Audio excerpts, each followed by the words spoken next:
Welcome back to another episode with Fight Night Picks. As always, we're brought to you by SimBody. Vidal is now SimBody. If you head on over to their website, simbody.com, you're going to get all the great products that you know and love, including the SimBody Vertiroller and the Vertiball that you have seen most likely here in studio. Look at that. Place it, lock it, attach it, Vertiball, all sorts of great stuff over there if you want to roll out those old tired muscles and you don't want to go with that old lacrosse ball. They're also coming out with that very new product that you can see right in front of you. And if I head on over to my cart, look at that. I've already got a Vertiball over there. A little bit of a deal right there. And if you hit the try for 60 days risk-free, use the promo code FNP and you're going to get 10% off your order. With that code FNP at simbody.com, you're really helping out another local company here in New Brunswick, Canada. Can't wait for it. The new name, SimBody at simbody.com. And as we always say, let's get into it. A last look at the big card. Be sure to head into the chat and have your say. Let's get into it and join in Fight Night Picks ? Just like that, we're back. We're getting set for UFC Fight Night. It's UFC Vegas 79. Fiziev taking on Gamrot. As always, one half of your hosting duo, Craig Allen, Twitter and Instagram at CraigAllenFNP. With me to my left, to your right, respective socials, MattAllenFNP. We've got an interesting card coming up today. Noah over there in the chat, a happy birthday to you, saying it's a great card today. I think it's a mediocre card at best, but it is one of those cards that's headlined up at the top, those top three fights. That's where you find all of your ranked fighters. I've seen a lot of people out there in the comments throughout the week. They're really high on Bryan Battle. A lot of vocal people in the minority, very high on Hannah Goldy because she has big muscles. And apparently that wins fights in 2023. Matt, we have Clay over there in the chat. Prince Vegeta's son, no one really. Will Pancake. Danny Espinoza. Matt, Danny Espinoza, could that guy grow a beard throughout a baseball game? You're darn tootin' he could for those Washington Nationals. But your thoughts on the card? I think we have a good fight card ahead of us. I really do. Think about how many times we've sat through Carlos Felipe versus name another unranked heavyweight as the co-main event. Yeah, so hold on. So we get that on the undercard in Usman versus Collier. Yeah, the third fight of the night, not the co-main event of the card. There's a pretty big difference to that, I would say. And yes, it might be a little bit top-heavy, but I would rather the card be a little bit top-heavy than have no weight to it whatsoever. We sat through Sean Strickland main events that felt like they meant nothing. Now you have to sit through We him sat being through a champ. Anthony Smith main events that felt like they meant nothing. I feel like at least this fight card does have some not only interesting storylines, but fights that do have meaning to them as well. Yeah, it's going to be one of those cards, and again, I see it over there in the comment section. Some people are excited. Obviously, Mitchell versus Ige in the co-main event. That's a fun one. I went through, watched the weigh-in show, have some thoughts on that one too, and especially the face-offs. But when we throw it on over to your fight of the night picks, you guys went with this one in the number one spot, Fiziev versus Gamrot, and a lot of action in this main event for sure. And I see it from Donnie Guys over there in the chat, and a super chat from the Boxing Prophet, Zhang or Joe Zepeda. I think Zhang's going to win for the second time in a row. I think so too. He's old though. He's like 41, I think. Yeah, no fights next weekend. Obviously, that's a little bit better than next weekend. More fights than no fights. But when you do look at this main event, Matt, I mean, obviously, I touched on it at the start of the week with Gamrot. Chinny's not the right word for him because it's weird, right? He's 22-2 with a no contest. He's only lost twice. They've only been by decision. But the guy gets dropped by a strong gust of wind. I mean, I talked about it. The Inoue fight. The fights that he had with Norman Park were hard fights. He had a lot of hard fights with KSW. And in the UFC, the knockdown ratio for Gamrot, 1-4 to 4 against. The 1-4 against Hot Sauce Holtzman. Obviously, remember the TKO, the kick to the ribs against Carlos Diego Ferreira before he gets a submission. But for Gamrot, the fights are always fun. And when you look at a guy like Fiziev, this guy hits like a small Mack truck. Like a very small Mack truck. If you condense one and made it a Tonka toy, that's Fiziev. So I'm really interested in this fight. I think it's going to be a fun one. But yeah, I mean, a clash of styles as well. It feels like any time we have a new matchup in either the bantamweight, featherweight, or lightweight division in that top 15, you know it's going to make for a phenomenal fight. And this is no different than any of those other previous matchups would be. And we kind of brought up at the start of the week, right? Fiziev had that RDA matchup. RDA does mirror Gamrot, at least in a lot of his game, really. They both can wrestle. They both can strike. But for Gamrot at 32, you don't want to say he's shot born, because I agree with you 100%. He's been hit by big shots, he's been in hard fights, but it's not like he's getting his lights completely put out every time he is getting hit by these big shots. But if he doesn't have a good performance this weekend, you do worry about what his future is in the division just because of how many difficult fights he's been in. But this is a phenomenal matchup in the lightweight division. It is a good fight, Matt. The second pick that the fans went with for a fight of the night, Charles Jourdain taking on Ricardo Hamosh. Of note, and you'll see it on the 1080 by 1080 squares on the regular view, but Hamosh made weight for this week, so that was definitely good to see. Taking on Charles Jourdain, a little shaky there, putting his fingers up on the scale. But when you look at this fight, Matt, for Hamosh, we haven't seen him in action for a really long time. He's either incredibly dynamic on the feet or very good with his takedowns, but those two things don't gel in his game plans, which is weird. For Charles Jourdain, the takedown defense a little shaky, the striking for both stances, we know it. But this is a big-time fight in the featherweight division. This is a fight where no matter where the fight does take place, be it in the clinch, at distance, or on the ground, it should make for a really entertaining one. And I think we are going to primarily get a striking battle between these two guys. Of course, both of them do have the grappling component to their games, but I think it's so fun because Hamosh is a guy who is going to move forward and try to make you feel his presence. He does throw a lot of variety to his shots, has great elbows too, and Jourdain's an interesting fighter because if he's the one leading the dance, we know how lethal he can be and just how big his boxing combinations are, but if he's forced to retreat a little bit, that's when his opponents can claw into a fight. So I just think stylistically, this is a phenomenal matchup. And this should be a big one. The Hamosh fight against Jourdain, the double spinning back elbow against Ayman Zahabi. I mentioned at the start of the week. I mean, Hamosh 1-0 against Canadians, 1-0 against Montrealers, and for Charles Jourdain trains out of Donnybrook Boxing in, I think it's like Point Claire or I was going to say Vaudreuil, but it's not Vaudreuil, Verdun in Montreal. So Matt, when we do look at this card, you folks know the drill. You toss a like off the hop. We already had the Boxing Prophet hitting us up there in that super chat. Much appreciated. But as we always do, we started off on the bottom of the card. Chevy Hauser, thoughts on Chris Leeman making a UFC judging debut? He can be a ref. He's already passed that course. He can be a judge. And you've seen Chris Leeman on the call as a judge on Bellator cards, on smaller regional promotions. So it's good to see a fighter that's actually in the chair there. I think that's going to be fun. Well, it's always nice when you do see former athletes who competed in that sport then get into kind of the refereeing and whatnot. Like Richard Jefferson, I remember, reffed a summer league game for the NBA. It is just nice to see people with the level of experience in the professional level also trying to get more of an in behind the scenes look, because how many fighters do we see always come out and say, hey, if we had more former fighters being judges, then a lot of these scorecards would fix themselves. So people like Chris Leeman, who of course has forgot more about MMA than I probably will ever know in my whole entire life, is great to have still be involved in the sport. You want to see some fun fights. Go watch Chris Leeman fight Sexyama. Oh, that was a fun fight. Matt, all right, we started at the bottom of the card. Tamiris Vidal is taking on Montserrat Rendon. And I see a lot of people, or there were a few people talking about this matchup and, well, how can you go with Tamiris Vidal? I have no confidence in this pick whatsoever. And here's why. Tamiris Vidal lost to Carol Hossa on the regional scene, soundly, was losing soundly to Eileen Perez, who, this is going to come off really rude. I don't think Eileen Perez is a very good fighter at all. But Tamiris Vidal was losing soundly to Eileen Perez in an octagon in a gym with foam flooring. And then she got kneed in the head with her hands down too many times to where they called the fight off and it was a DQ win for Vidal. Vidal then goes on, wins a few more. She ends up in the UFC. She's taking on Ramona Pascual, who by now we all know 0-3 in the UFC. It didn't go her way. And Vidal wins a performance of the night bonus. And I think that's like the best version of striking you're ever going to see out of Tamiris Vidal was in that fight right there. The flying knee. Apex Mountain Tamiris You're Vidal. never going to see better Vidal, because usually out of Tamiris Vidal, when you watch her fights, really low hands, really wonky striking, really wonky head movement, not the greatest on takedown. She goes for a lot of leg locks, a lot of Kimura sweeps.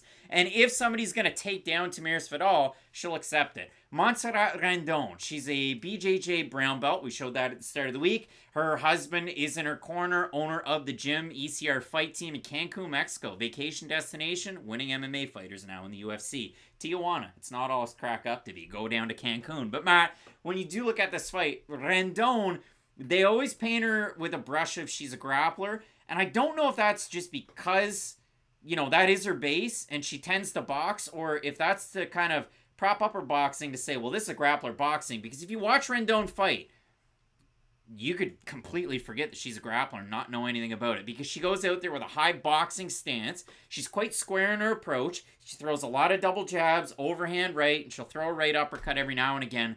But she throws a lot of volume out there striking. She's a lot more tight and technical than somebody like Vidal. Rendon doesn't throw a lot of kicks, but overall, when I was watching the tape study on this one, and I know I threw out a lot of F-bombs that I had to bleep after the fact when I edited it, if Chelsea Chandler can win one fight and get ranked, it doesn't say much about this division, and I wasn't impressed by the tape study of either of these women coming into this fight. This isn't even a high-level Dana White's Contender Series type fight. No, it's in the UFC. You're kind of being forced to predict how good a second rounder is going to be in the NBA draft. And real fight picks, yeah, this is a Michael Irvin U jersey. Wow. But that's the thing about both these fighters. I do agree with you that Rendon is the more technical striker and is the tighter striker with the way she's able to throw her combinations, but I'm not going to say that in a lot of her matchups moving forward. You know, other strikers who do have that as their primary X factor, being it with their fighting style, are going to have more success on the feet than I do believe she's going to. And the reason I do have Vidal in the matchup is kind of a lot of the reasons you had mentioned too. I just think physically she's going to have some advantages if it does end up going to the mat, because she does threaten with a lot of those things like Kimura's and leg locks like you had mentioned. And those things, while they may not always pay off in forms of a submission win, they do allow you to create separation and create movement that I do think will favor Vidal if it does end up being more of a scramble type of a fight. And if she is able to get that top position, I just think she's going to be able to secure it for a little bit longer. So I don't project the highest ceiling on either one of these fighters. You mentioned it. If Chandler can get ranked, you can do it too, guys. But I do think Vidal is the more complete fighter at this stage of her career. Vidal is a minus 250 favorite. Why would you do anything with that? If you're... Listen, I get it. A lot of people tune into our channel. They expect us to be absolute wizards when it comes to this stuff. And you get every single one right, and you throw down an 11-fight parlay. You win every single weekend, and you shoot yourself to the moon on a rocket. It doesn't work like that. That's why we have a YouTube channel. Weston, I hope that comment's true. If we get every single one of these right, I wouldn't be here. I saw Gamrot at the Tim Hortons in Holton, Maine. He got a hot chocolate. Is that like that song Werewolves in London? Just what a strange place to bump into him. Weston gets it. Weston's Polish. No. Weston's dropped the Holton, Maine comment a couple of times. Holton, Maine. Timmy's with a Cold Stone Creamery, and then there's also a Dunkin' Donuts attached to a convenience store, and it's one of the worst Dunkin' Donuts out there. But we stop there every time go to the States. Yeah, that is true. You gotta. But when it comes down to this fight, Matt, yeah, I do have Tamiris Vidal in the matchup, but I don't have the highest confidence level if somebody couldn't tell that. So we move forward into another low confidence matchup. If you like Hannah Goldy in this fight at 6-3, at least explain why. Because if you just say physically, I think she's stronger than Mizuki Inoue. Do muscles mean stronger? I don't know. Maybe. I mean, normally they do. I would say the people who win, like Mr. Olympia, have more muscles than we do. When you look at this fight and you paint it through, again, another brush. For Mizuki Inoue, if you look at her coming into this one, you consider it. She was, 17, fighting some of the greatest women's fighters of a generation. Before she had even hit 20, she had fought Karolina Kovacevic, she had fought Ayaka Hamasaki, Beck Rawlings, she had fought Alexa Grasso, all from 20 and down. Pretty good fighters out there, right? But when I do look at this matchup, Matt, for Mizuki, she fought good fighters. She might not have beaten them. She had beaten some. She ends up in the UFC. She had that loss to Vina Jandiroba in a title fight at 115 over with Invicta. And then she beats Viviane Pereira, which is a win in the UFC, I guess. She gets a couple of wins in the UFC. She loses to Amanda Lemos. She gets completely outstruck. She gets dominated on the ground. But that's somebody that would go on to fight for a title. Mizuki out for 3 years. Major knee surgery. We haven't seen her at big gyms. We haven't seen much out of her at all. And for Hannah Goldy, did I have her to beat Molly McCann? I actually can't remember. But for Goldy, I like the volume. She's able to dictate some of the foot placement. She's just kind of a classic move forward kind of fighter, right? Because like you said, on the inside, she can do decent with her own boxing. She does have okay punching power. She's not going to go out there and get a lot of TKO or knockout wins, but there are damaging strikes when she's able to land them in combination. I just think for me, this fight is how much did Inoue lose in those 3 years away? Because if she comes back a similar version to what she left as, I think she does win this match if I'm completely honest. But if she comes back at, let's say, 65-70%, then I could see this being a much more competitive fight as it does does go down the stretch. I just don't know if Goldy's going to have enough success outside of some of those flurries on the inside, because I do think she's going to land strikes. Don't get me wrong, I don't think this is just going to be a one-sided wash, but for Inoue, those 3 years off really do concern me. Again, it's not like a 1-year layoff where you had the surgery, you did the rehab, and then you're jumping right back in there. 3 years is a long time to be away, so I do expect there to be a little bit of feeling out process in this matchup, but the good thing about fighting someone like Hannah Goldy is she's not really going to give you a lot of time to really maintain on the back foot, kind of download the game plan and lose a lot of moments, because she's going to be in your face bringing the fight to you for a large portion of the matchup, so hopefully that can kind of knock Inoue into gear, because if that is the case, I think she can go out there and get the win. Bartholomew of Haywood, don't overthink it. They got to be feeding Goldy to Mizuki. Why would you put your promotional eggs in a basket of a fighter who's been out for 3 years due to a major knee injury and a long layoff against a 6-3 fighter? Because Hannah Goldy herself has only fought about 2 times in those 3 years. This fight is a nothing burger of a fight. When you consider it for Mizuki, again, you look at it, black belt in karate, 11-2 as a kickboxer. She's got shoot boxing experience as well before she came into professional mixed martial arts. She is a big favorite in this one. Now, one thing that I did mention, Matt, at the weigh-ins for Montserrat Rendon, they called her Monsa Rendon. Monsa. Get rid of the rat part. Just Monsa. And she also wore a tiara at the face-off. I thought that was kind of strange. When you do look at it for these two fighters, Matt, Mizuki is a massive favorite. But she hasn't fought in 3 years. I do have Mizuki in the fight because I think that the kicks and the volume are going to play a little bit of a difference. But the one trouble that I do have, and I'll put the graphic back up there for Mizuki versus Hannah Goldy, Mizuki sometimes likes to bite down on the mouthpiece and hang out in the pocket for a little bit. Yeah, and it does scare you a little bit against somebody like Hannah Goldy. And I actually kind of responded. There was a comment out there earlier on in the week. How can you guys say that Hannah Goldy lost the fight to Diana Belbizia? Because she got dropped in the first round, and she lost the second round, and she lost the third round. And then the fella said, well, in the last 30 seconds of the third round, Hannah Goldy had a lot of success. It's not one championship, and even if it was, she got dropped in the first round. So for me, I like Mizuki in this one, just with more tools in the tool belt. But how do I know that? Because it's been 3 years away. That's just off previous tape study. This to me is more of a, hey, hopefully Inoue shows us some improvements due to the time off, right? Because what do they always say about GSP before he made his return against Michael Bisping? Is, hey, he may have been away from the UFC, but it's not like he was away from the gym. It's not like he wasn't trying to get better as a mixed martial artist. I'm not comparing Mizuki Inoue as in terms of a ceiling to a GSP, but you get the idea. Sometimes being away from the cage can be good for you. It gives your body the chance to recover. She didn't have a major injury like you had mentioned, and if she is able to come back and show some more improvements, maybe show us a little bit more of the grappling, have a little bit more crisp boxing on the inside to complement that kicking game, then I do think she can make maybe a decent run in this division, but she's got to be a lot more consistent. Well, and two of the comments, Phoenix, come on, we don't need to put the tinfoil hat on. I mean, if you look at it, Walt Harris trains with John Jones, and so does Maurice Green. Why aren't they very good? Boss. The other part to it, do you guys think Inoue would beat Meatball? I don't know, but I think that Inoue would last more than a round against Molly McCann, not get knocked out. So, Matt, we move into the next fight, and I do have something positive to say about this one, even though I find that very surprising. How about this? Jake Collier looked better than he has recently on the scale. He weighed 9 pounds less. He was 265.5 his last time. He's 256.5 this time.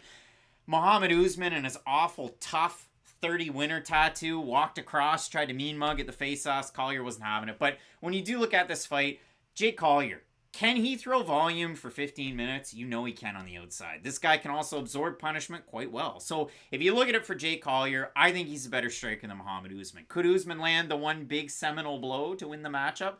Yeah, he can, because he does throw everything into that big left hand, the big right hand. Usman doesn't fight behind a jab. He doesn't fight behind a leg kick. The motors forward and then tries to win his fight. And it really is a lot of those big actions, right, that try to go out there and win him the fights, be it with the takedowns or with it some of those strikes. But him on the outside is at a disadvantage, I think, from a lot of the technical heavyweights in the division. And Jake Collier is a weird fighter, right? It's almost like that Moneyball meme of Jonah Hill staying up against the whiteboard. He's like, hey, he's a well-rounded technical heavyweight. The only disadvantage is he's basically a middleweight that is now just ballooned up to heavyweight. And you're right, I do think he did look a little bit better physically on the scales. You forgot the fact that he did weigh in lighter. And by by a significant amount too. Like 9 pounds is nothing to shake a stick at. Like that means that he probably had a pretty good training camp, focused on the cardio a little bit more. Derek Lewis would show up a pound under 265. Oh, and say that he lost a bunch of weight. And people made it out like this guy was selling treadmills in his offseason. And for Collier, that is what I questioned at the start of the week, right? It was, hey, when he first came up to the heavyweight division, we almost applauded the fact that he was a very complete middleweight fighter who had just kind of made that transition that, okay, he might suffer a little bit athletically against these bigger fighters, but he does move well, he does throw decent volume, and like you say, he's got that 15-minute type of cardio in his back pocket. But for Collier, I felt like the transition to heavyweight had kind of wore off a little bit. Just physically, he had gotten to the point where he's a little bit older now. He wasn't as quick as he was down to the middleweight division, but I do think he's the more complete fighter in this matchup. And I remember last week we were joking about how you can't pick Daniel Da Silva, right? He's on a 4-fight losing streak. They're all by stoppages. You don't feel confident picking Jake Collier in a lot of fights, at least I don't personally, but I do like him in this matchup for his steadiness, even though I do understand that, yes, he could get hit by a big shot, he could get knocked out in the first 30 seconds or the last 30 seconds, but I still think he's going to win the 14 minutes on the in-between.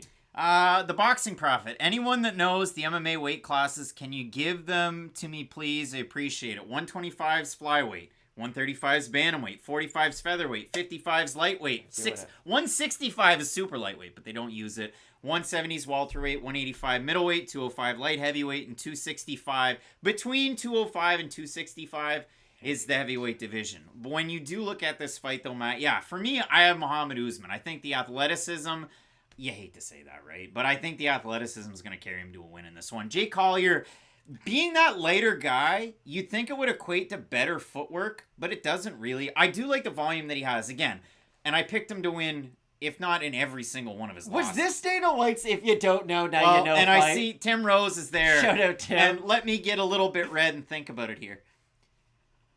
The reigning, defending! If you don't know now, you know. This could very well be the fight, but you don't know about that until you get to the fights. And then if Dana's even sitting courtside, so to speak, octagon side, cage side, we'll see if that happens. But again, for me, I do have Mohammed Usman. You have Jake Collier. So let's have a look. Topology votes. I didn't put these up on the Instagrams because I'm trying to transfer the data between two iPhones, and those suckers don't make it easy. Even though they do make it easy, they don't make it timely, and I've been doing it all day. Matt, we have a look at this one. Topology votes, 85% going with Usman. Seems rich. I like the underdog. But yeah, I'm this going with is my Usman question, though, because we talked about this quite often in the heavyweight division. You have the top 15, you have the 5 guys outside of the top 15 who could probably be ranked because they are talented enough, and then you've got like 15 fighters who all just fight each other like a 50-50 record. The winner of this still kind of stays in that pool of we're just going to all fight each other to a 50-50 record. Like, I don't think the winner of this then jumps up into any borderline rankings conversation by any means. The Tafas are at the top of that list, even though Usman beat one of them, and Parker Porter's somewhere in that list. Yeah,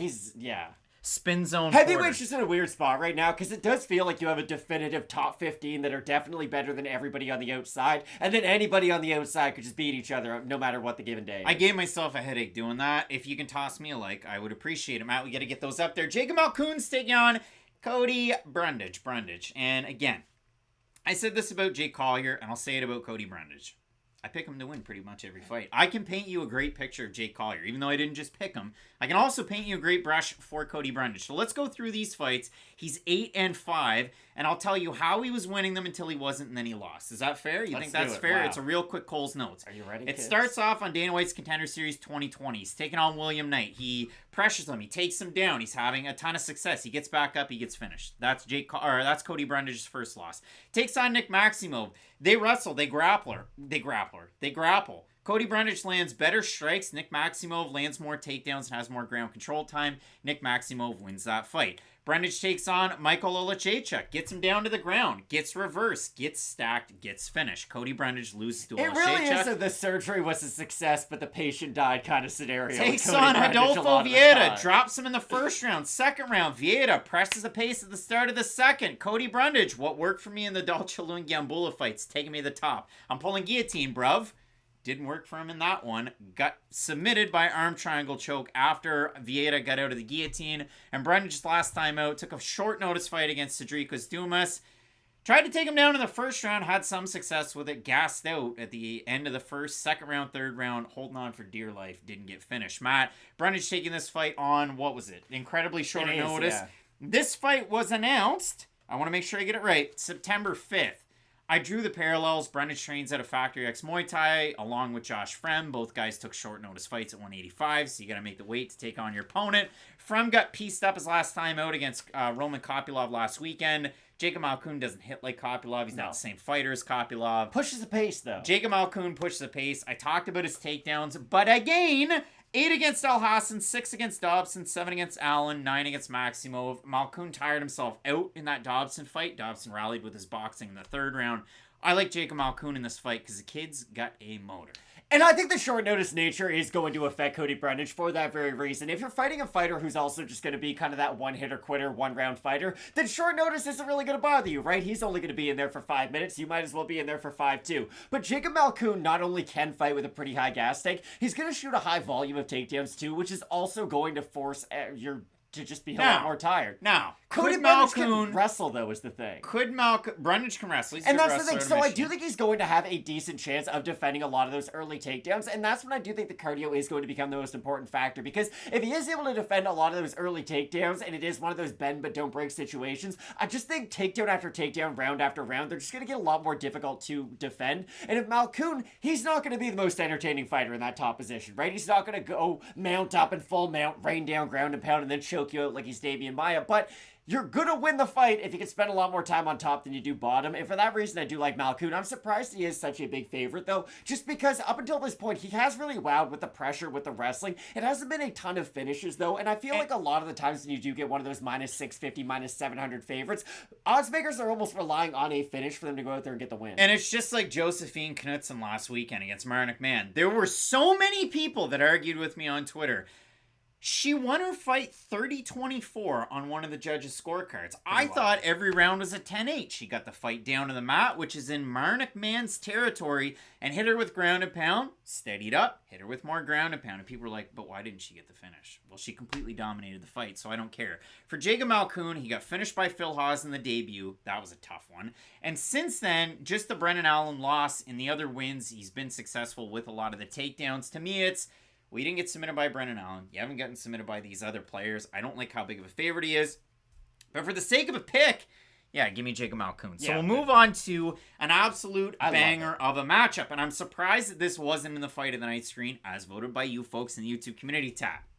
You have Tim Means taking on Andrea Fialho. Tim Means lost 3 fights in a row. Fialho lost 3 fights in a row. 5 fighters on this card have lost 3 fights in a row.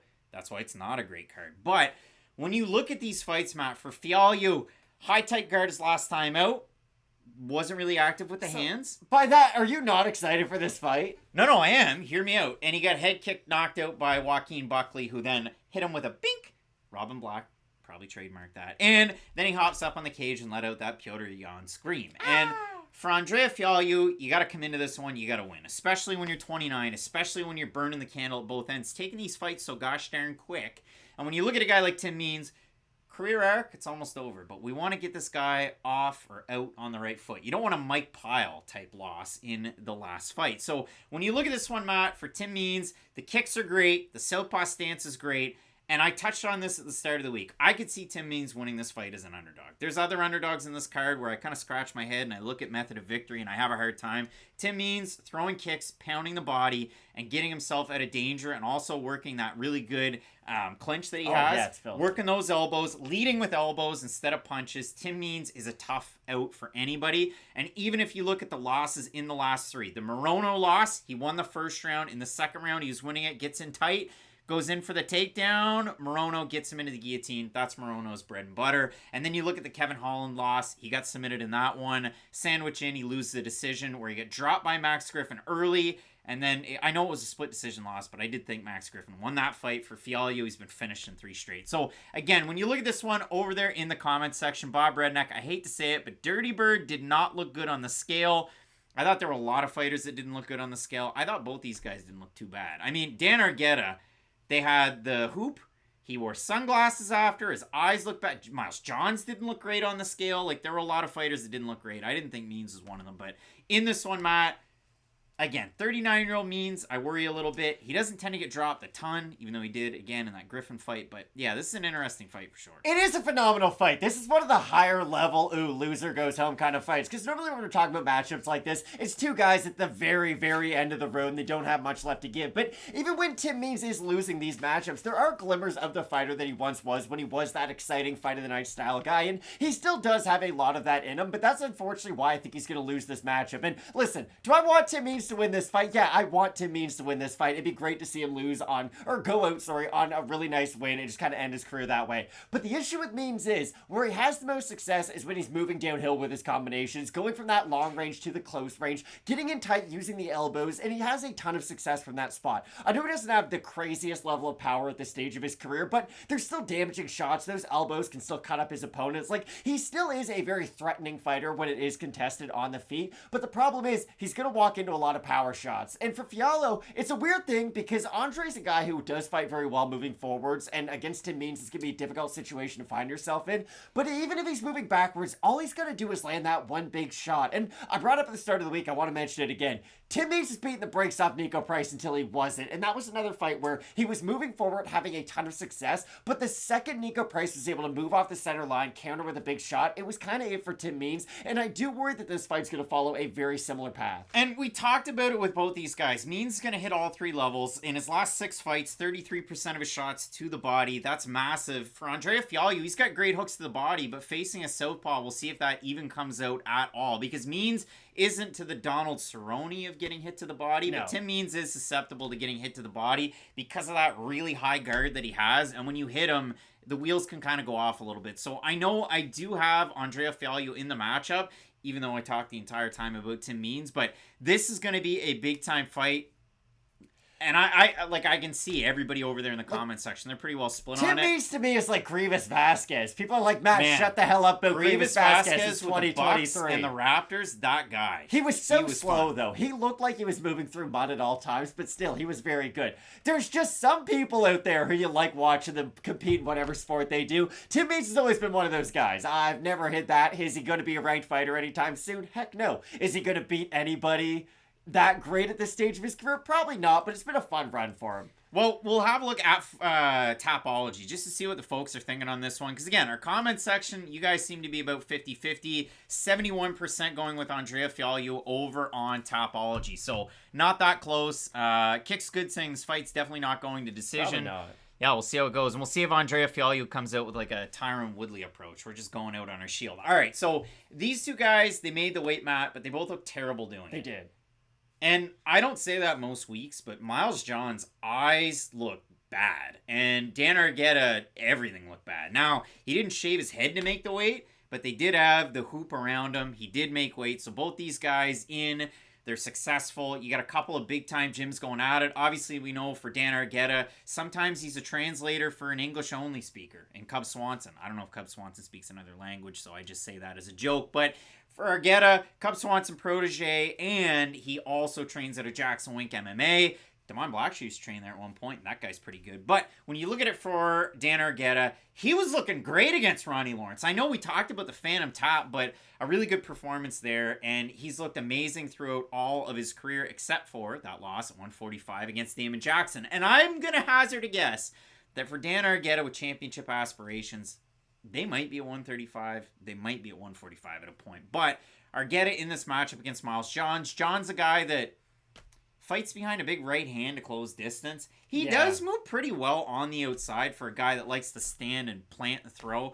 But for Johns, for Argueta, it really is collegiate level wrestling that come to the forefront. I know for Miles Johns, I say that. It was Newbury College or University. He kind of got things kicked off, and then he hurt his knee, and then he withdrew from college to then get into MMA. But he does have that good at wrestling. You know he does, unless you only watch the third round of his fight against Cole Smith, the Canadian. It didn't go well there. So when it does come down to this one, Matt, Chandler Witt, super off topic, but have you guys ever seen... yeah, I actually have seen that. That was a big deal in Canada way back when. I'm not going to talk about it too much, but that was a big deal. When he fought a senator one time. That really happened. But when it does come down to this... too. When it does come down to this one, Argueta versus Johns, you said it at the start of the week. You think this is a really close fight? Yeah. I think it's either going to be really close or really one-sided. But those are the closest fights. I say this every single week. If you have a fight where you can make an honest argument either way for a first round stoppage, then it is pretty close, right? I know the result ultimately wouldn't make it seem like it was, but the fight itself means that there's just that many ways for either competitor to win. And for Argueta, I do think he's more likely to shoot for takedowns in this matchup, or at least have the wrestling at the front of his game. He's someone who can get it done on the outside, but Johns just hits a lot harder than Argueta does, so I don't know if he's going to want to play the fight on the back foot, because when he is able to move forward and mix the wrestling in with his own striking, I think he is the more complete fighter in this matchup, just because Johns is odd, and I'm glad you bring up the ability to use his footwork, but also just not be as complete of a fighter as maybe you would want from the outside, because he does do a great job movement-wise, left to right with his boxing, but he doesn't really set up the big shots. He'll just kind of throw them from that long distance, and those could be opportunities where Argueta does shoot underneath, grab the hips, and go for his own takedowns, and if that is the case, I think he's going to be able to keep Miles Johns on the back foot, and at least second-guessing when he goes for his own power shots. So I think it's close, though, because this is why. They always talk about you got to win on the margins, right? Especially in baseball. You just got to find that one little thing that's going to go out there and get you wins.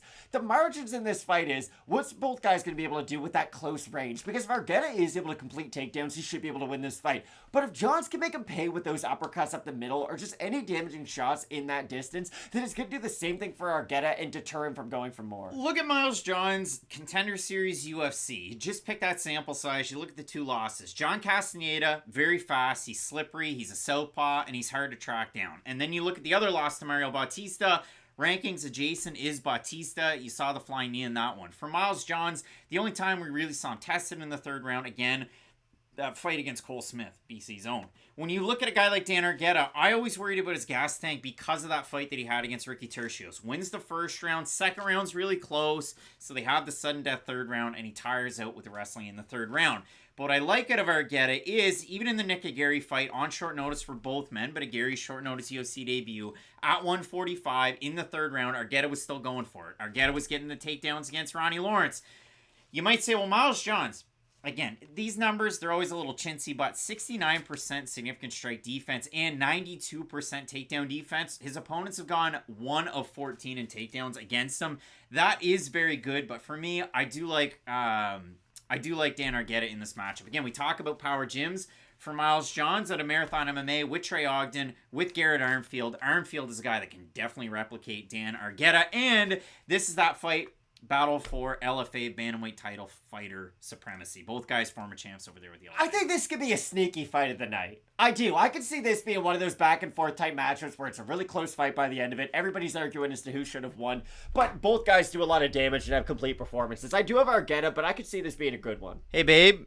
We got to cancel our supper plans on a Saturday evening. I have to watch Dan Argueta fight Miles Johns. Something no man or woman or person. Poor Corey Anderson. That's the hardest I've ever laughed at a YouTube video. That's what Chael Sonnen said about Corey Anderson once, and that's just next level funny. There's levels to this. All right, Matt. We move on. Ricardo Hamosh taking on Charles Jourdain. Matt, both these guys made weight. You love to see that. Matt versus me heading a Gamrot card. Exactly. Craig and I have decided to take up bare knuckle MMA after having no previous experience. You imagine having a serious career and then going, you know what? I'm going to fight bare knuckle for fun on the weekend and show up to work on Monday. Not a gosh darn chance. I don't think you're doing it every weekend. It's not the NFL. You're not having 18 or 17 fights a year. Ricardo Hamosh taking on Charles Jourdain. You know this fight. And for Hamosh, I touched on this at the start of the week. It's weird because sometimes he goes takedown heavy and wins a fight, like against Belalgio. Sometimes he gets taken down a ton and loses to Zubaira Tukhugov. Sometimes he's supposed to fight Austin Lingo and shows up at 154. And there were so many apologists in the comments section this week saying, I think we're a little too hard on him for showing up at lightweight for a featherweight fight. I don't think it's hard enough. Go harder. I don't care. I'm glad he made the weight for this one, though. And when you do look at this matchup, Matt, for Hamosh, the striking is incredibly dynamic. For Jourdain, it's dynamic within the parameters of he does this when he's southpaw, he typically does this when he's orthodox. He's a system player, you know? He really is. So when it does come down to this one, Matt, Jourdain coming off of a big-time win over Chrome Gracie, the biggest mystery fight we've ever seen, I think. And when you look at it for Hamosh, it's been a while, like that old Stain song, but he beat Danny Chavez, a very good kickboxer. So when it does come down to this, I do have a hard time making a pick on this particular fight because What version of Hamosh do I get? Well, exactly. If he shows up as the wrestling version of himself, I think he can cause Jourdain a lot of trouble. But he doesn't train at a Team Alpha Male anymore, right? I know, that it is a big problem because Hamosh is one of those fighters who, if you want me to sell you a great package on him, I easily can. He's an offensive dynamo, has phenomenal elbows, knees, striking offensively, moving forward. He is a downhill specimen, but defensively, he does leave quite a bit to be desired. He is a little bit looping with his shots that can leave openings for the counter. He's not the most physically dominant fighter in terms of his strength, so with his wrestling, he can get out-wrestled by guys who are natural wrestlers, but if you're a poor grappler yourself, he's going to have a lot of success in that one area. And for Jourdain, he is good at long range with his striking. He has some defensive submissions, and he has some offensive wrestling, if you just want to break down his game in a very basic manner. Hamosh has all of the tools to go out there and take advantage to that, but the issue is, he is a lot slower than Charles Jourdain. And that is the one difference between these two fighters. I think from the outside, Jourdain is quite a bit faster going from point A to point B, and if he can make Hamosh pay for some of those entries if he does decide to wrestle, I think he can hit him with some big shots. Now, I know Jourdain might not be the most heavy-handed striker out there. He doesn't have a ton of knockout wins, but I can't sit here and tell you he is not a powerful puncher. So if he can hurt Hamosh at numerous different occasions, I think it's just going to make Hamosh that much more hesitant on the outside. So I do find myself slightly favoring Jourdain, even though I have a really hard time with the pick. And again, this is one of those fights I'd be interested to see who starts to go to the body first, because for Jourdain, southpaw, obviously the body kick's there. He knows it's there, and that's a hallmark of his game. But if you decide to drop your hands, well, then he just mixes it up top. Yeah. A very dexterous hip to Charles Jourdain carry. And when you look at Jourdain from Orthodox, a lot of boxing and a Donnybrook there with Ian McKillop. And if you look at it just by the numbers, UFC stats are what they are. 3.32 significant strikes landed per minute for Hamosh, 5.78 for Jourdain, who does absorb a little bit more, percentages being the same. Matt, when we do look at this one, both of us with Charles Jourdain. But again, eager to see what you guys are thinking. Clay, I picked Jourdain and went with him, but this one is iffy. And you probably agree with me on this. This is one of those fights where you're probably going to look dumb no matter what, right? Like if I picked Hamosh, he gets knocked out in 30 seconds. I'm picking Jourdain, so he's probably going to get 30-27. Like both guys do have a very clear path to win this fight. It's last weekend's fight, and we were split on it. And obviously, I'm the one that looks dumb in the end. The Zellhuber-Yagos fight. First round, Yagos cracks him, looks amazing. Then he got tired. And then he got tired and he lost in the second round. So, Matt, we move into the next matchup. Bryan Battle taking on AJ Fletcher. Bryan Battle. Is it a lizard? Is it a fish? Is it a dragon? The tattoo that he's got like on his back and his arm now, it's something. Bryan Battle. Remember that Doritos commercial, the Puppy Monkey Baby? Yeah. Wasn't that Mountain Dew? Yeah, you're right, Mountain Dew. That was cursed. Puppy Monkey Baby. That was the weirdest. Like, shake of maracas. And that was... If you guys remember the Puppy Monkey Baby, please sound off in the comments. Majority of recreational drugs are illegal in the United States, but they went after that commercial anyway. So for Bryan Battle, yeah, he looked awful. You're just thinking about that Puppy Monkey Baby, he looked terrible. And his last fight, 173, and somebody was like, yeah, but Cray, you know, Dana said he gave him the bonus after the fact, but the rules are you can't miss weight. But he did at 173. Now for this one, he looked terrible. The sunglasses were then on. He looked awful. AJ Fletcher looked better on the scales, but the scales don't tell the story of the fight. Boxing Prophet's never seen that commercial. When we're done aren't you lucky? You check that one out. Matt, Bryan Battle loses fights till he wins them too. Well, that's the thing about this matchup, too. The weight cut was difficult, and he is a little bit vulnerable in terms of his durability. AJ Fletcher's going to be the type of fighter who's going to test that and test it quite early. So it really just helps AJ Fletcher win in the ways where he thought he was going to win, right? If he can catch Bryan Battle, get on the inside of the range of those kicks, then I think he's going to have a great chance to go out there and win. But if Battle can be the more complete fighter in terms of mixing his martial arts, and especially using those kicks to stay on the outside of AJ Fletcher's reach, then I think Bryan Battle should be able to win this fight. It's a fight where I think Fletcher kind of has the same chance to beat pretty much anybody. I remember once describing Tai Tuivasa this way, about how he fights like a roulette table, right? Like he either lands the big shot and wins, or he gets hit by the big shot and loses. Now, I would argue that roulette table is probably like 30% Tai Tuivasa tiles now and not 50%, but you get the idea. For Fletcher, with his fighting style, he's pretty much always going to have like a 25% chance to beat his opponents. If he lands one of those crazy explosive shots, then he can knock out, well, a horse probably, but I just don't know about if he's going to be able to get on the inside of that kicking range. That really is my big question mark in this matchup, because Fletcher is somewhat basic in terms of closing the distance outside of the big power shots. I have a hard time making a pick on this fight, because even for Bryan Battle, think back to some of these wins. Think back, Gilbert Urbina rallies back. Think back to the fight against Andre Petrosky, rallies back.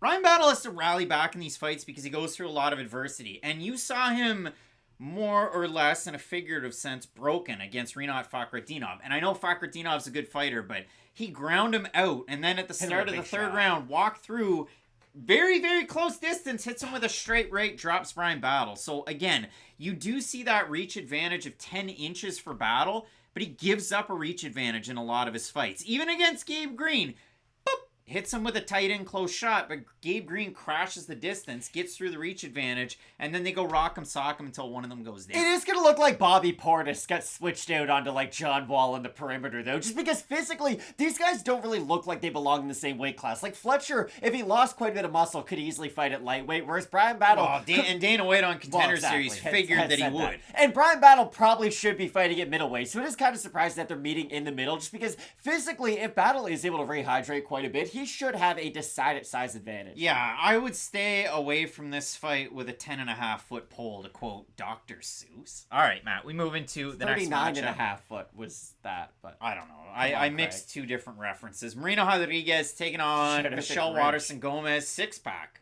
at the weigh-in, and they had a little bit of a laugh. Rodriguez got the last laugh the last time out, Matt, because in their last matchup, I know one of the judges scored at 48-47. The other two had it 49-46. The only round that was relatively close was the fourth round. Now, Waterson-Gomez, fourth round, fifth round, was throwing those nice side kicks to the legs and the body and then to the head, and it kind of messed up a little bit of the timing of Rodriguez. But that fourth round is crucial because that's where Waterson-Gomez got the clinch, one underhook, trip takedown, and she stayed on top for about 3 minutes. And Rodriguez was punching to get up, was moving around to get up, couldn't get up against a smaller fighter. So when you do look at this one, I would anticipate, even though Michelle Waterson-Gomez, her last time out, a split decision loss to Luana Pinedo, where she outstruck round 2, round 3, I would think Waterson-Gomez is going to try and take this one down to the mat, because for Rodriguez, Lemos fight, Yan Xiaonan fight, Mackenzie Dern fight, Carla Esparza fight, Randa Marcos fight. When Rodriguez isn't standing, utilizing the boxing aspect of her Muay Thai, she gets taken down. She has no answers for it. This fight to me is a lot like a rematch in the NFL season. It comes down a lot more to IQ and coaching than it really does the fighters themselves. Because,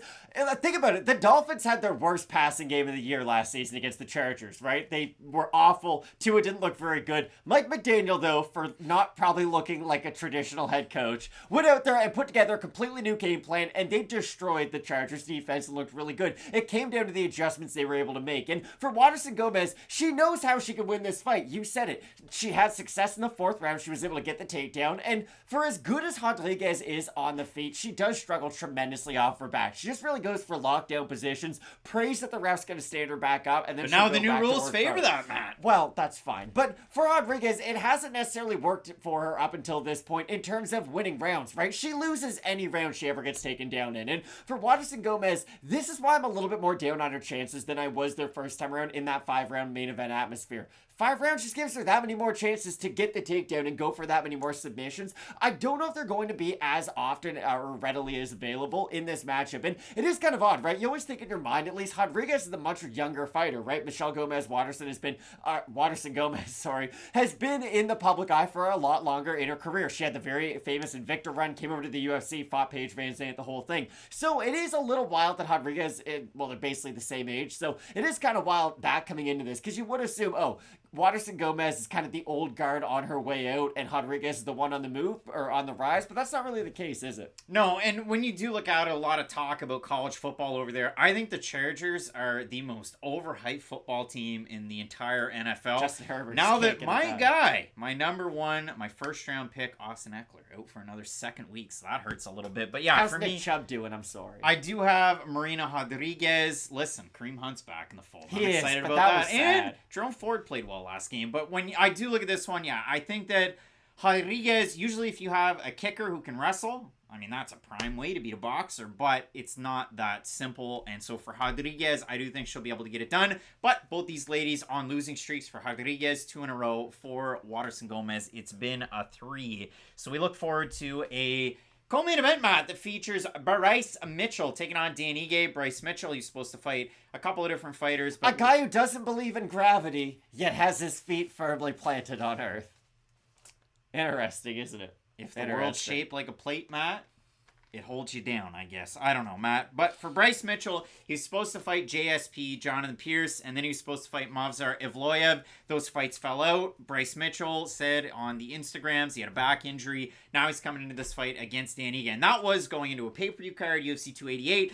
Bryce Mitchell was key, like he was central to the countdown, or at least the embedded episodes, and then the fight was off. Donald E. Guys hitting up the super chat. Earth be flat, we ain't come from monkey. All right, Donald E. Guys going hard in the super chat. Yeah, Bryce Mitchell's crazy. But when you look at this fight, Matt, yeah, I think we were split on the pick at the start of this week. I have Dan Ige in this one. I think he's faster on the feet. I think he can accumulate the damage. I think he can avoid the takedowns. And I'm not so hot to trot on the cowboy boot striking of Bryce Mitchell, even though I can't deny it. He dropped Edson Barboza. I can't disagree with a lot of what you said, but I think he is going to get the takedown. And for Dan Ige, this is the way that I look at Dan Ige. He's like a 7.9 out of 10 in pretty much everything, right? Like, he's really good at most aspects of MMA, but if you're a specialist, well, you're probably going to get through his guard of whatever that specialty is. We have seen that in multiple fights at this point. Again, I'm going to go through the Dan Ige losses like I did earlier on with Cody Brundage. Against Julio Arce, tricky southpaw boxer. Arce is a really good boxer. Arce beat Dan Ige. You look at the Calvin Kattar fight.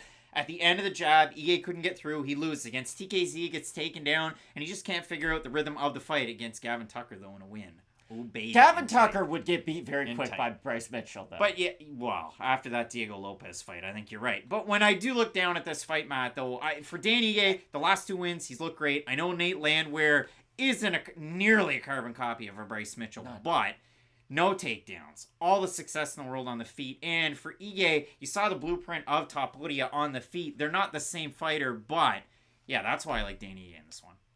Well, they're not the same fighter at all, and that's just where I disagree, I guess. I just think Bryce Mitchell's wrestling and grappling is going to be enough to get through some of the defenses of a Dan Ige. And yes, Nate Landwehr does have the same components to his game that a Bryce Mitchell does in theory, but Nate Landwehr is far more predictable. Even though Bryce Mitchell is hittable, he's not like a Nate Landwehr who's just going to march forward and get hit by every shot you throw back his way. So for Bryce Mitchell, I think his striking is going to be competent enough so that he doesn't get knocked out. I think it's going to help his wrestling open up, and maybe not a submission. I don't think he's going to go in there and just roll Dan Ige into pretzels, but I do think he's going to be in many more dominant positions than he is not. And for those reasons, I like Bryce Mitchell in the match. And this is a funny fight because for Bryce Mitchell, you look at those big time wins, you think of like the Matt Sales type guys of the world. You think of, all right, Charles Rosa gets him into precarious positions, and then you go up through the list. Obviously, the Edson fight was wild, and I'm not going to say nobody saw that coming, but very few people saw what happened in that fight coming. Again, dropping him, having all the success. But when you look at it for Bryce Mitchell, he needs to beat Dan Ige. If he loses to Dan Ige, the main cards, the co-main events, they might come back in time, but it's going to take a really long time to build them back up. In this one, 72% of the fans over on Topology going with Bryce Mitchell in this one. Kicks Good saying horrible matchup, in my opinion, for Ige. We'll see if that one happens in this one. But Matt, we move forward into the main event. The fans here, 59% going with Fiziev over in the YouTube comments section. You toss a like, we rip through this main event. But for Fiziev, again, defended, 14 of 16 takedown attempts against Dos Anjos, albeit advanced age, but Dos Anjos with the takedowns. That's a guy that has the motor. 4 or 5 rounds, too. And Fiziev finished him near the end of that fight. His last time out against Gaethje, I surely thought that he won one of the rounds, but he certainly didn't win the third round. One of the judges scored it a 10-8. Obviously now, judging in Nevada, 10-8s, they are what they are, and we'll see how that plays out this weekend, even with Chris Leeman in attendance. Gaethje convincingly won that round, though. When you look at this fight, Matt, I mean, Kicks Good saying this is a total toss-up. Yeah, because Mateusz Gamrot, even when he gets dropped, pops himself into a takedown attempt. Like against Inoue, eats a big right hand, drop down into a takedown. And Barnoui's a good fighter on the ground. That's the best part of his game plan. And when you look at Gamrot, even in his last fight, that was a parallel. The short left hand from Jalen Turner. The commentary team didn't even realize that Gamrot popped like on his knees and then into a takedown against Jalen Turner and a split decision win for Gamrot. That's why I compared him to Kevin Lee so much at the start of the week. Like, they both do get hurt on the feet, don't get me wrong, but both guys are quite effective at wrestling their way out of that trouble. And for Gamrot, yes, his durability is a bit of a question mark. I won't say it's a liability at this stage just yet, but he does do a pretty good job of fighting his way out of that one big question mark we all have about his game. The question is, though, can he use that wrestling for 25 straight straight minutes without getting hit by a big shot from Fiziev, because Fiziev isn't going to punch himself out, I don't think, at least this new version of him, because he does throw a lot more in combination. When you throw in combination, you can't overextend on any one shot and really off-balance yourself by focusing on power, because then you won't be able to finish that combination. So for Fiziev, if he does allow himself to not just go out there and try to throw that one big shot, fight like he did against Moicano, and I know that's a very small sample size, but the combination he finished that fight with was absolutely beautiful. It goes to the body, head, and the fight's over. And Moicano's a pretty darn talented fighter the last time I checked, even at 155. So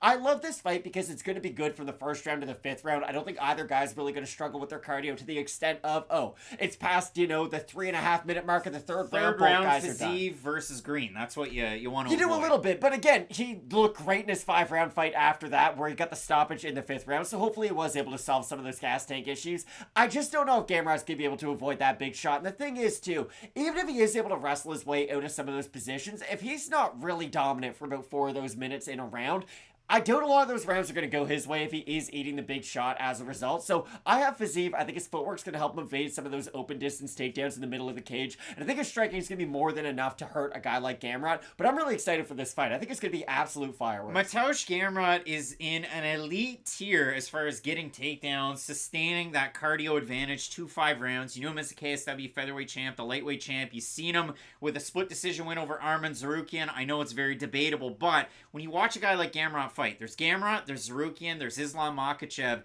and that's that really kind of top tier wrestler. Where's Gregor Gillespie where probably fishing somewhere on a lake. But when you do look at a fight like this, though, Matt, again, Fiziev makes those shots count. And if you're looking at a guy like Gamrot, even the Moicano fight, go back to that and watch the first 45 seconds as a snapshot. Moicano with the leg kick. That's true. You put that in a rap song, and I bet you he'd throw that on his Twitch and bop to it. But when you do look at a matchup like this, again, I see 60% over there with Fiziev. You worry about the takedown defense of a kickboxer. It's always been that old. Just imagine Moicano screaming at you in the lobby at MW2. Just a bunch of teenagers and Renato Moicano playing some vids on a weekend. But for me, I do like this one. Inspire Trance. That's deep, bro. And I don't say bro. You will see Poland fighter Mateusz Gamrot in the action.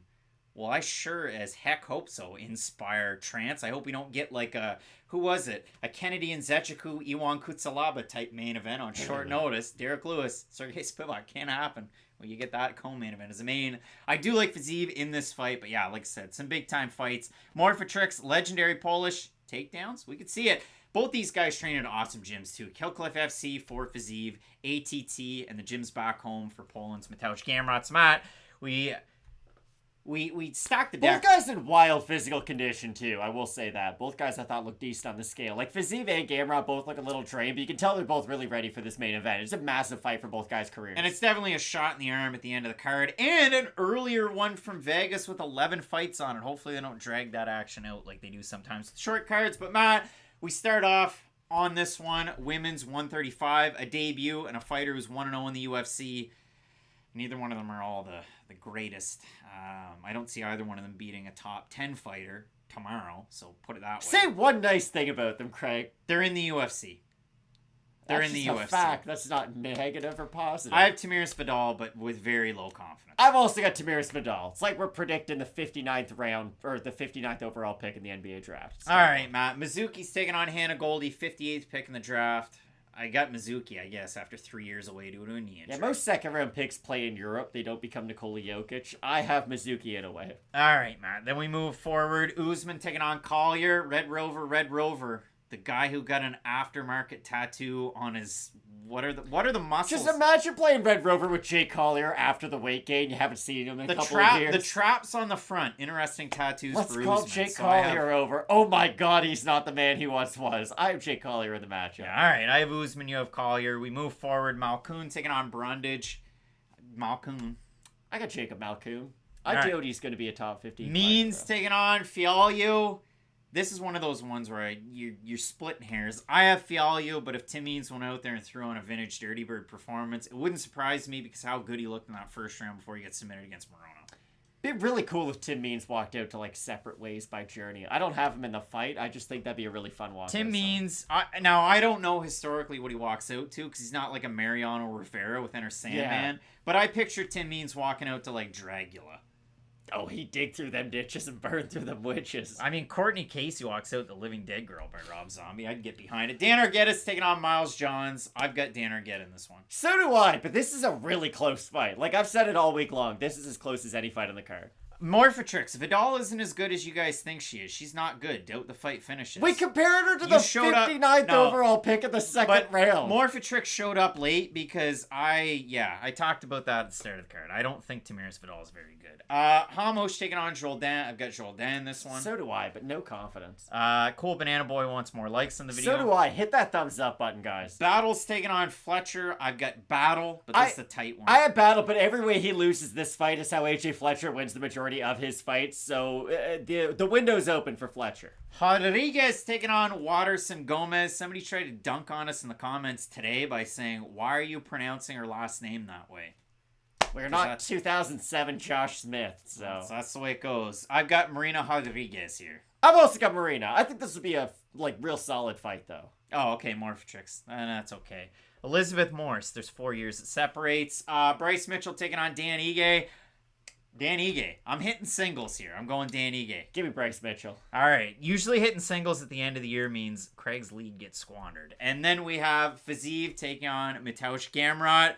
Going with Raphael with a hard Raphael. It's not Raphael. Raphael Fiziev to get the win. Give me Ottoman. I like Fiziev in this matchup, and the thing about both these guys, though, that I will say is, no matter who they fought in the top 15, I'd be really excited for it, win, lose, or draw, right? Like, if Fiziev won this, and then he fought, I don't know, maybe Benil Dariush, he's coming off a pretty big loss, so maybe he wants to fight the loser or the winner. Great fight. I'd watch that anytime. Would you rematch Gamrot with Dariush after getting hit by that overhand? But that's the thing. That's the snapshot of the fight I think a lot of people do remember, but it wasn't a one-sided beatdown by any means. Like, Gamrot did have a little bit of success, so again, if Fiziev wins this, I think the Dariush fight is just tailor-made because they would both then have a win over Gamrot. If Gamrot wins, it does get a little bit more difficult to match up next because he has fought a few more guys in that top 10 atmosphere. Maybe returning Dustin Poirier, that'd be really big. That'd be tough, their teammates. Yeah, I just thought of that as I was saying it. For Gamrot, who would you like to see him? Because I do feel like for Fiziev, it is quite obvious where he would go next. The Dariush fight's almost too easy to make. So you look at the top of the division, everybody that's match made. Gaethje's available, but he's going to want to fight for the title. Dariush coming off a loss. Poirier coming off a loss.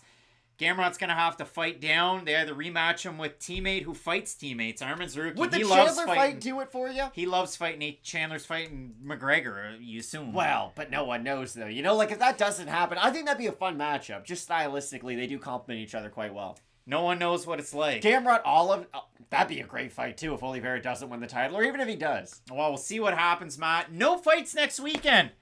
The rare weekend off, Matt. Today, I was helping. I don't know if Mike and Brandon are watching. We're going camping at a lake tomorrow. We took a exterior door out of a house, and we're putting that sucker back in there. So I rushed back over here, did up the do, and now we're doing this. I'm going to go back and try and help out with that door. But, Matt, some big-time fights on this card. 11 total. Keep it going down there in the comment section. Toss the likes on your way out.